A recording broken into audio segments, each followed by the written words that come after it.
All right, what is up, DMV basketball fans? Got QJ Peterson here, VMI superstar and recent Knicks Summer League guard. QJ, thanks for coming on to tell us a little bit about your Summer League experience in particular. Yes, sir. Thanks for having me. You had a couple great games in Summer League and sound like a good experience overall, and you had a really awesome Instagram post about or Instagram feed about sort of your experience, and I just wanted you to kind of walk through that process for our listeners here. But first, before we get to it, just a word from our sponsors, BetOnline. BetOnline is your number one source for all your betting needs. Get the latest odds, lines, and matchup reports for baseball, boxing, golf, and more. BetOnline continues to be your fastest and easiest way to place all your wagers, including live betting, casino, and card games. Head to the website today. Use your mobile device to place your bets with our promo code BLEAV, BLEAV. BetOnline, where the game starts. All right, QJ, take it away, man. Here, give us the lowdown on how this all went for you. Well, I mean, overall, it was a great experience. Like I said in my post, it was my post was mainly just a lot of people were asking me, um, like why I didn't play the first game, why I didn't play the second game, um, and so like just the background to it was, like when they called me for Summer League about Summer League, they were just like, we have some young guys that we're, kind of have priority with, and you probably wouldn't get into the last, game, and and they just, they pretty much said flat out like what the deal was, and that they wouldn't be that they didn't want to hear like from my agent like why I'm not playing, and they understood that I had like different offers on the table overseas, and understood that I didn't want to do it. And I went to a mini camp with the Knicks, and I did extremely well there, and they enjoyed having me there, and that's kind of what got me the Summer League invite. Mm-hmm. And so you know whenever I got the call about Summer League and they said that I really wasn't going to play until the last game, I was just at first my initial reaction wanted to be, kind of upsetting, but then at the same time it's like I understood the business side of it, and Sure. part of me was just like, well, how on earth can they say something like that, and they haven't even seen me go against some of the guys that they want to play. I was like, and I just, was just like, nonetheless, like I came this far. Let me just see it through, and and just see what comes of it. Like I just said to my agent, to myself, like I'm just gonna work extremely hard, and I'm gonna try to kill every day in practice to make it extremely hard for them not to play me. Mm-hmm. Uh, Especially when you have a veteran guy, because I was older than everybody by at least 3. Sure. Just a veteran guy ready to play in the league. The mindset's a little bit different from, a 19, 20, 21 year old. So, I mean, through that whole time, I just stayed, positive, tried to lead the young guys and just show them, just how to be a professional. Whether that's on the bench, on the court, off the court, whether I play 40 minutes or whether I play 0 minutes. I'm always in tune with the game, and I was trying to help the young guys as much as possible during the game. Helping them see the game, talking to them just as loud as if I was on the court. Um, but I was doing that, on the bench, and calling out the other team's plays and things like that, just to, you know, just to just to help them. It wasn't even having anything to do with me. It was just to help the guys out there on the court. Sure. Uh, Being a good teammate. Yeah. yeah, for sure, and encouraging them, and just staying positive with them. Um, but it just shows, you can affect the game without being in the game, like physically in the game. You can still be in the game on the bench, Yeah. which you know, which turned actually a lot of people's heads. Like, you know, just and mainly like the coaching staff, like because I was, the loudest one on the bench, um, cheering guys on, like, and so it's just a little bit difference maker. So then, the first 2 games happened or whatever, Coach Dice and Coach Thibodeau, they had like a meeting, and Coach Thibodeau was just like, we understand like we have priority to the guys and we want certain guys playing, but at the same time, winning has to take hold. And it wasn't necessarily saying play QJ and we'll win. It was just if you feel like somebody is on the bench that could help us win, then give them a try and put them in the game, all while trying to play the guys that we want to play. Mm-hmm. And so he just told me before the third game, he's like, look, just be ready. I don't know how much you're going to play, but just be ready. And I was just like, that's I'm always ready. You don't even have to tell me that. And what's the line about stay ready, never have to get ready? I mean, that's the mindset, right? Always stay ready so you never have to get ready. Yep. And so just my name was called in that first quarter, and really my focus wasn't even on scoring. It was just energy and effort and just doing a lot of small things to help change the game. Mm-hmm. Like naturally I'm a scorer. I know how to score the ball. I can score in different ways, and so I wasn't really worried about my offense necessarily. Sure. Yeah, I didn't. Of course, like I didn't have a great shooting game the first two games, or whatever. It's hard to come in cold when you haven't played for the first two games, too. I'm sure. Yes and no, but each game is a new game. And each game, your role changes. So like for the first game, I was just providing a lot of energy and effort, and I'm just playing, just trying to talk as loud as I can, trying to huddle the guys up, keep them together, try to keep them in tune with the game. Just trying to get steals, dive on the floor, all small things, hustle plays, defensive rebounds, all that stuff. And I knew the scoring would come or whatever, but it was just, for me, it was just focusing energy and effort, and just the diet, just changing the game in a positive direction. And that's just what my role was for that game, and that's what I did. And we ended up winning that game, great, because guys, they started getting back in tune with the game. They started talking loud. We started rebounding better. It's infectious, right? Yeah, exactly. And so they just fed off of it, which is great. And my message to the guys that second game, or that fourth game, was just like, look, like, let that energy and effort carry over to this game. You guys know what level now you need to play at energy wise in order to win in the NBA. Mm-hmm. And it has to be like that every possession. And needless to say, they took my message and ran with it. They got up 20 fast in that game. And for me as a point guard, at that point, all I gotta do is manage the game. Whether I score a little, score a lot, make sure we get a good shot and defend, and make sure we're rebounding. That was my role pretty much for that game. Whether I scored 20 points or 4 points, like I had, whatever. Mm-hmm. That it's just for me, it was just to manage the game at that point, because other guys had it going, and you don't want to lose a lead, so to say. Sure.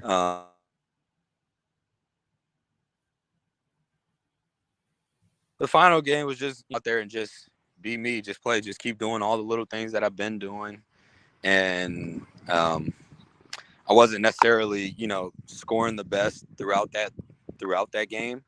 I still stayed positive all the way through. And then the fourth quarter, just, I just kind of gave myself a pep talk that I just needed to step up. And me as a scorer, only having 8 points through, 18, 20 plus minutes, that was kind of unacceptable for me, like in my standards or whatever. And I just told my coach I was just about to take over the game, whatever that meant. I was going to take over the game. And that's kind of what inspired that 17 or 18 point fourth quarter.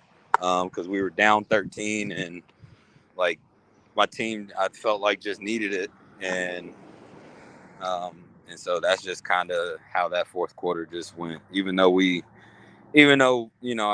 had 3 chances. Well, I missed on all 3 chances to either tie the game or win the game. Everybody was okay with me taking those shots. Like they understood how hard I worked, like all through the past weeks and leading into leading up to Vegas and whatnot, and just how positive I've been with everybody, and You earned their respect when you had the right attitude and things like that too, not just with your game, but the kind of person you were. yeah. And so I think it was just God just kind of rewarded me for that fourth quarter, you Sure. know, explosion or whatever, so to say. But all in all, I thought it was a great experience. Like I was just like, for me, like sharing it, I did it mainly for like people back at home, like where Mhm. I live in West Virginia, because there's not really many of us that make it that far. Sure. Granted, there's hardly that many people in the world that make it that far. That's a good point. Yeah, But even to summer league. I mean, that yeah, alone is still a huge level of basketball. yeah, exactly. And so I was just, I was just sharing just my experience, and just energy and effort just went a long way with those guys, and that's not even a basketball thing. That's just in life. Yep. Um, and really it's just I kind of did it as a you know I'm proud of myself kind of thing. Mhm. um just everything that I've gone through in the past six years or whatever, and for it finally to kind of come full circle, and that I've been waiting on this moment. you know this this was my first ever summer league, and who knows, it might.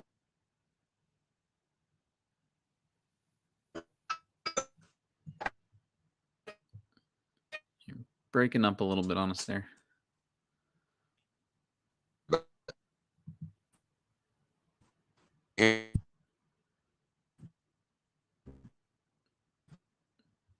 Still with us, QJ?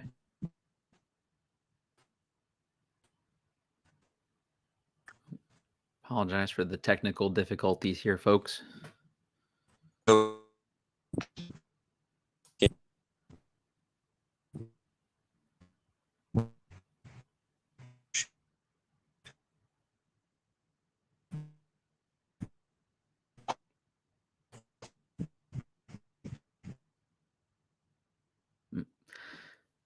Just hang tight, everybody.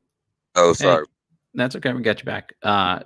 So I think just for anybody not familiar with you and your game and your story and everything here, you were MVP of the league in Denmark, leading scorer in the Ukraine. Uh, you led the CBA, the Chinese Basketball Association, in threes. You were third in scoring at 29 points per game. You had a 50-point game where you hit 10 threes.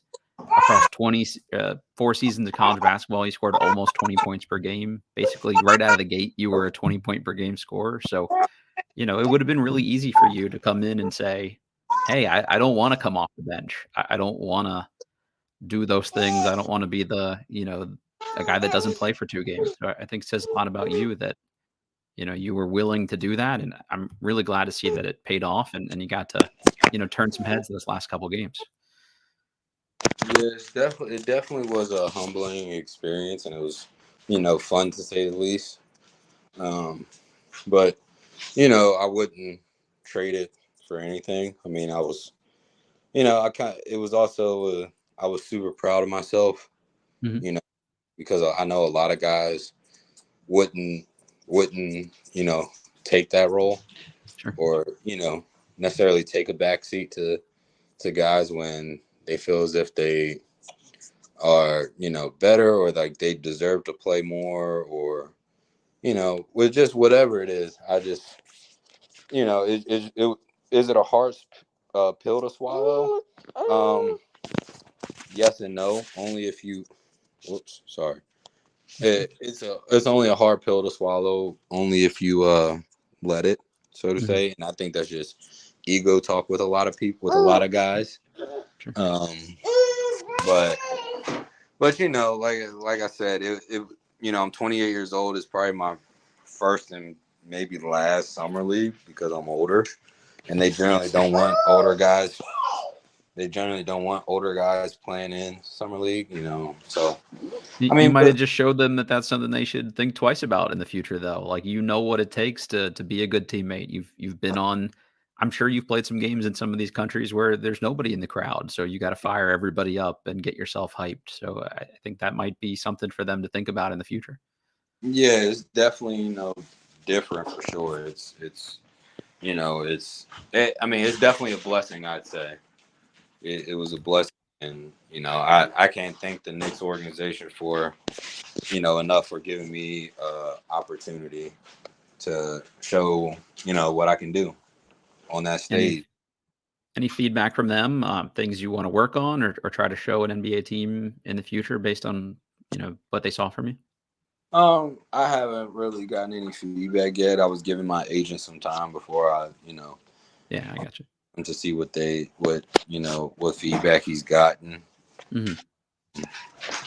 So I'm just really I'll just be waiting to hear what's what, and then go from there.